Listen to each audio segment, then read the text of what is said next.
Welcome back to Grifter or Gifted. You know how this works, right? Yeah. We take a deep dive into the life and career of someone who is, well, let's just say, a little controversial. Yeah. We try to figure out, Yeah. are they actually changing the world or are they just in it for themselves? Are they grifters? Are they gifted? Right. And today we're tackling, The big one. a huge E one. Yeah. Joe Rogan. Joe Rogan. Love him. Love him. Hate him. Hate him.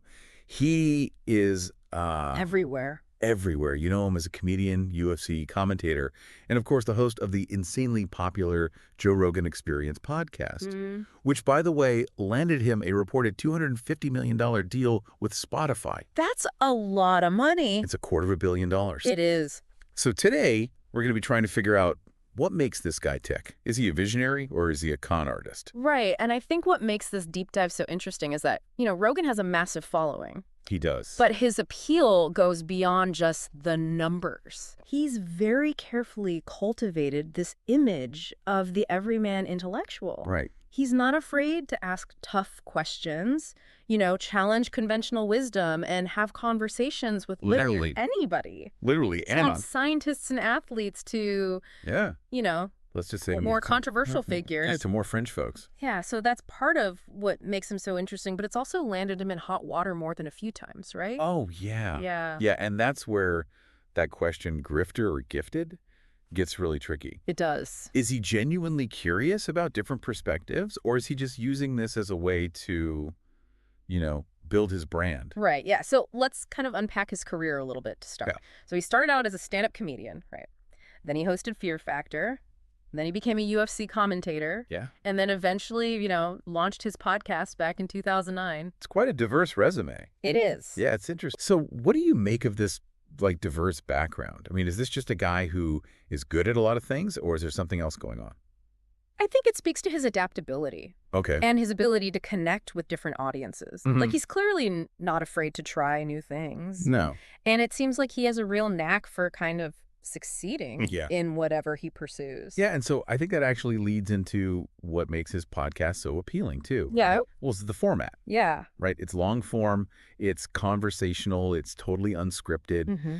He'll just, dive deep with a guest for, 3 hours sometimes on, anything. Again, you're talking Science, philosophy, conspiracy theory, conspiracy theories. comedy. It really is like you're sitting in on a late night conversation with a bunch of fascinating people. Except this conversation is being broadcast to millions of people around the world. Right, exactly. Okay, so that kind of brings us to the elephant in the room, right? Hmm. The Spotify deal.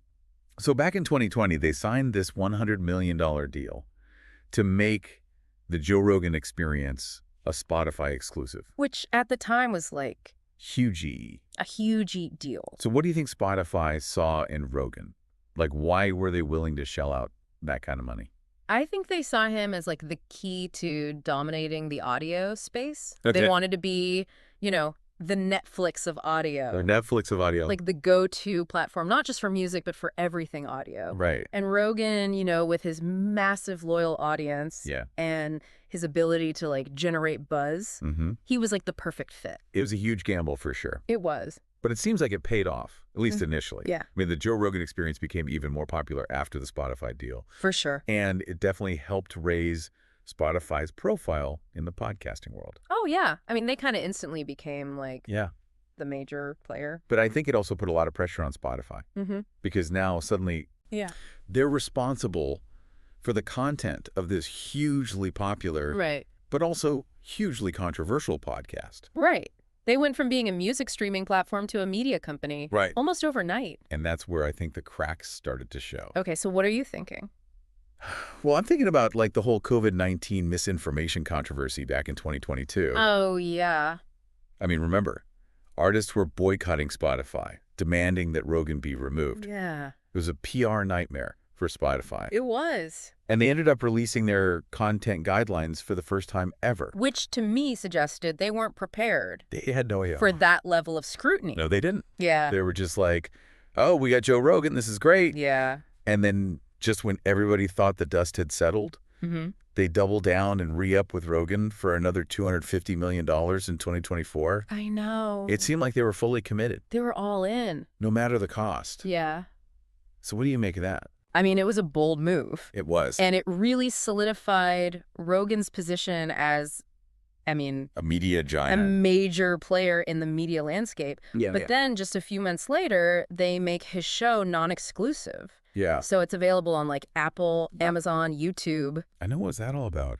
It seems like It seems like such a reversal. like a complete reversal of their strategy. Yeah. I mean, it's hard to say for sure, but it could be that they're trying to like spread the risk. Okay. So by making the Joe Rogan Experience available on other platforms, they're not the sole target of any potential backlash. Right. So instead of being like the exclusive home of Joe Rogan, Right. they're now just one of many platforms. Yeah, Interesting. it is. And, it makes you wonder, are they starting to question that $250 million investment?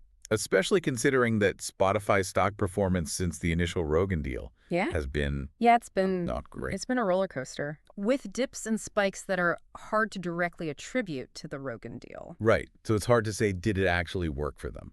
It is. It makes it even more difficult to assess whether this whole partnership has actually been successful for Spotify. So we have this complex web of motivations, financial considerations. Still a lot of controversy. A lot of controversy swirling around Joe Rogan and Spotify. Right. So where do we go from here? Well, I think it's time to really delve into some of the specific controversies that have plagued Rogan and his podcast, because I think these incidents might give us some clues as to whether, he's deliberately courting controversy or if it's just an inevitable byproduct of this, open-minded, no-holds-barred approach to conversation. Okay, let's get into it. Right, so let's unpack some of these controversies that have followed Rogan around for years. Yeah. And I think one of the big ones that stands out is, his repeated use of the N-word on his podcast. Yeah, that was a tough one.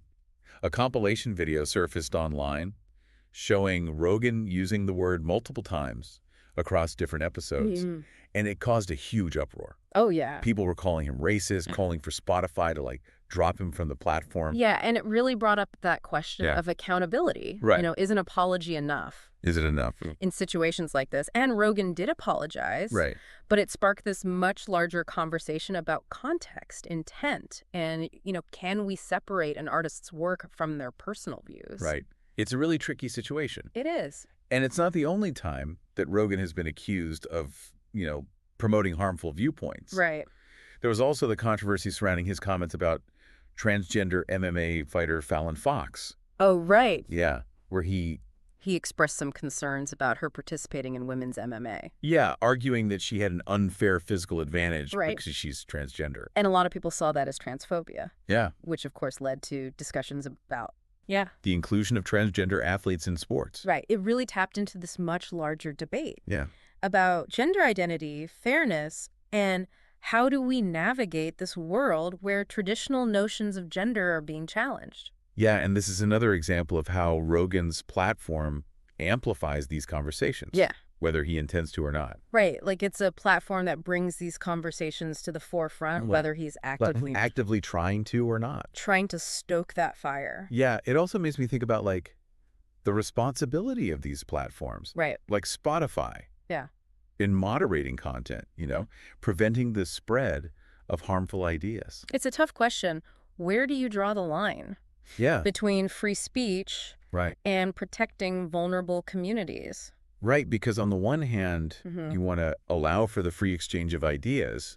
Yeah, Right. but you also don't want to give a platform to hate speech. Right, and I think Spotify has clearly been grappling with this, they're trying to walk this tightrope between, supporting Rogan's right to express himself, Yeah. but also, not alienating a big chunk of their user base. Right, and it's not just social issues either. Yeah. He's also been criticized for, platforming conspiracy theorists, Well, spreading misinformation about things like COVID-19 vaccines, yeah.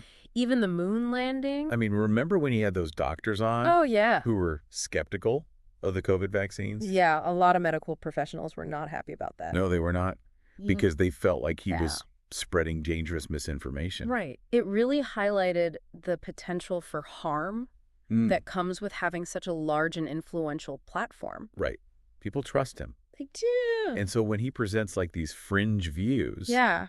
it legitimizes those viewpoints. Exactly. In a lot of people's minds. Right. And so his defense is, Yeah. I'm just having open conversations, you know? Right. He's not an expert. I'm not an expert. I'm just trying to learn. Right. Like, alongside my listeners. Yeah. And that's what resonates with a lot of his fans. For sure. You know? They appreciate that he's willing to challenge conventional wisdom Right. and engage with people who think differently. It's refreshing. Right? They see him as like a champion of free speech. Right. Like an alternative to the mainstream media. Mm-hmm. So, like, is he a grifter? Yeah. Is he using controversy? To boost his brand, or is he actually gifted? Is he genuinely curious about different ideas? Is this just a guy who likes to talk, or is he, is it a little bit of both? Right. It's so hard to tell. It's tough because he's a very skilled interviewer. He is. He's a master at building rapport with his guests. Yeah. And he's also incredibly savvy when it comes to marketing himself and his brand. So he's built this empire. He has. On curiosity, controversy, and like a knack for tapping into what people are talking about. He knows how to ride that wave. But at what cost? Right. Like, has this pursuit of open dialogue, diverse perspectives, has it come at the expense of like responsible platforming? Right. Are we potentially spreading misinformation in the name of open conversation? Yeah. So let's shift gears a little bit and talk about like the financial side of things. Yeah. Because that $250 million deal that Spotify made was a massive gamble. It was. And it's raised a lot of questions about whether it's been good for them. Right. Has it actually been a financial success? Yeah. So has it been a success for Spotify? Well, it's tough to say for sure because there are so many factors at play. Yeah. Spotify's stock performance since the deal has been, all over the place. Right. It's really hard to isolate like the Rogan effect. Right. Some analysts have said that Spotify overpaid for Rogan. Way overpaid. How do they even... Like, how do you even... Yeah, what are the metrics? What are the metrics? What are they looking at? Yeah, how do you judge if this was a success? Well, I think they would be looking at things like, subscriber growth, ad revenue, overall podcast listening hours. Did Rogan bring in, a bunch of new subscribers? Did his show attract, these lucrative ad deals? Right. Are people spending more time on Spotify because of Rogan? Because at the end of the day, it's a business. Exactly. Spotify needs to see a return on their investment. It's not just about, cultural impact. It's about money. Yeah, it's about money. It's a business. And then I guess there's also like this intangible factor of brand association, right? Right. Like did having Rogan having Rogan on enhance or detract from their brand image? Did it attract the type of users they wanted? Right? Like, are they the type of users who are going to pay for a premium subscription? Right. Exactly. And I think this recent move to make Rogan's show non-exclusive adds like a whole other layer. Another layer to this puzzle. Yeah, to this financial puzzle. Right, because it suggests that maybe exclusivity wasn't the silver bullet. Yeah, the silver bullet. They thought it was going to be this. Like they're aiming for like wider reach. Wider reach, yeah. Even if it means sharing with other platforms. So they're kind of banking on his enduring popularity. Yeah. Hoping that making the show more accessible will actually, lead to more brand recognition. More ad revenue. Yeah, more ad revenue. Maybe. It's a gamble. But it's a calculated gamble. It is a calculated gamble. So let's kind of come back to our central question. Okay. Grifter or gifted? Oh, yeah. Is Joe Rogan. Visionary thought leader. Or just a really clever... Con artist. Who has figured out... Who's mastered... how to use controversy. The art of controversy. Yeah, to his advantage. He's definitely a talented communicator. He is. He's a very savvy businessman. Yeah. He's built a loyal audience, and he's created this platform that reaches millions of people. He has. But he's also someone who's repeatedly platformed harmful viewpoints and spread misinformation. Right. So he kind of walks this line between genuine curiosity and calculated controversy. Yeah, and it's hard to really Pin down his motives. And I Yeah. think that's what's so interesting about him. He is fascinating. Yeah, he's a paradox. He's a paradox. A contradiction. He's a Watcher contradiction. Yeah, and in a lot of ways, he's Yeah. kind of a reflection of our Yeah. complex and contradictory times. Right.